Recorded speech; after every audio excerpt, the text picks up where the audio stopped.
आज हम लगाते हैं प्यारी सी मेहंदी। ये बहुत ही प्यारा और आसान डिजाइन है मेहंदी का। मेहंदी लगाने का बहुत ही आसान तरीका है और डिजाइन भी बहुत आसान है।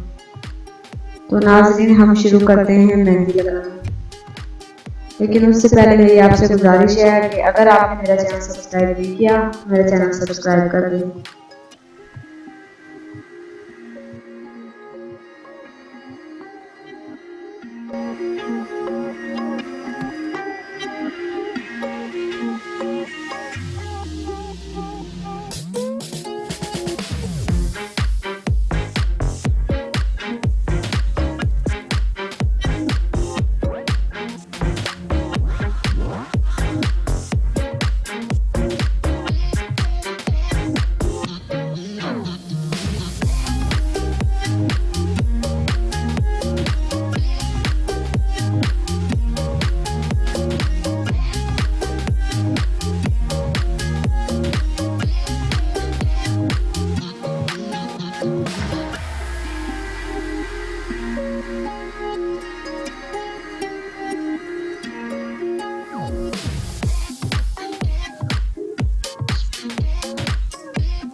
बहुत ही प्यारा और आसान डिजाइन है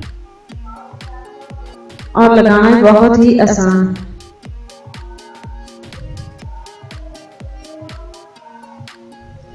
अगर आपने मेरा चैनल सब्सक्राइब नहीं किया, मेरा चैनल सब्सक्राइब कर दें।